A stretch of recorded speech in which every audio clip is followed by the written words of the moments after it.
Patronat et gouvernement n'ont, à l'évidence, tiré aucune leçon des conséquences de leurs choix politiques mortifères. Malgré la gabegie des masques, des tests et une campagne de vaccination nationale chaotique, l'attelage MEDEF-Macron n'entend pas changer de logiciel idéologique.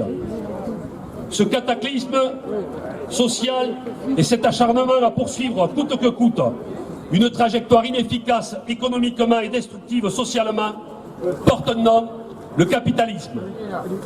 Servir les intérêts de quelques-uns en exploitant la majorité de l'humanité et la nature, c'est bien dans ses racines qu'il convient d'aller chercher les raisons du chaos actuel.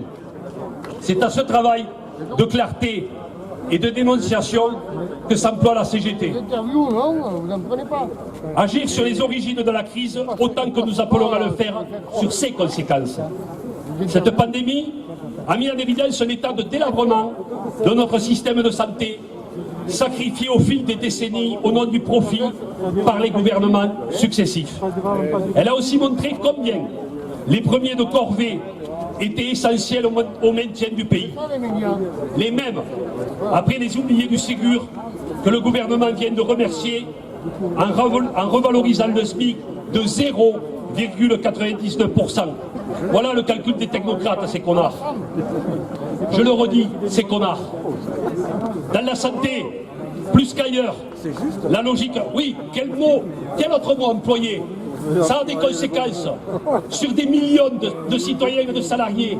1 million de pauvres dans notre pays qui n'arrivent plus à se nourrir, à nourrir leur famille.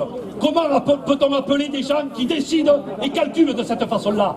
Pas autrement que des connards. Dans la santé, plus qu'ailleurs, la logique capitaliste montre son incapacité totale à répondre aux besoins humains. C'est au nom de celle-ci et de ses sempiternelles coupes budgétaires dans les dépenses publiques que les perroquets des multinationales et du CAC 40 poursuivent avec constance la désertification médicale de nos territoires ruraux. Le projet d'un hôpital médian dans le sud-Aveyron l'aggraverait encore. Le taux de chômage chez les jeunes a dépassé les 20%. Beaucoup d'entre eux ont plongé ces derniers mois dans la précarité et l'extrême pauvreté. Avec les difficultés à suivre les cours à distance, 450 000 étudiants ont abandonné leurs études, 1 sur 6, et 50% s'inquiètent pour leur santé mentale. Face à cette tragédie, le gouvernement multiplie les discours creux, les mesures insuffisantes, restrictives et incohérentes, comme pour le monde du spectacle et de la culture. C'est d'ailleurs notre choix aujourd'hui d'inviter des intermittents du spectacle qui crevent la gueule ouverte à venir nous faire partager leurs compétences, leur savoir-faire et leur qualité musicale. C'est sur cette triptyque que le gouvernement multiplie les attaques sur nos libertés, criminalise les protestations à sa politique, instaure des fichiers de contrôle et de délation et généralise l'utilisation des drones. C'est la démocratie et nos libertés qui tentent de mettre sous cloche en rendant permanent l'état d'urgence sanitaire. Cette crise sert d'alibi pour mater les colères, pour licencier, pour privatiser et restructurer les entreprises. La CGT conteste fortement cette offensive et exige partout le maintien des droits sociaux et l'interdiction des licenciements au nom de la pandémie. C'est pour résister à ces assauts libéraux et imposer d'autres choix que de nombreuses entreprises et professions ont, ces dernières semaines, fait le choix de rentrer massivement dans l'action.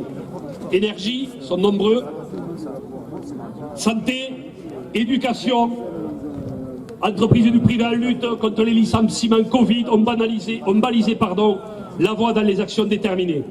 Elles sont des points d'appui majeurs pour monter d'un cran notre détermination et notre indispensable mobilisation et populariser nos revendications.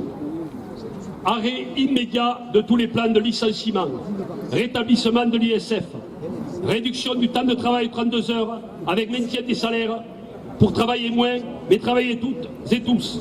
SMIC à 1800 € et augmentation des salaires et pensions, maintien et développement des services publics, indemnisation du chômage partiel à 100%, mise en place d'une politique de réindustrialisation et abandon des réformes des retraites et de l'assurance chômage.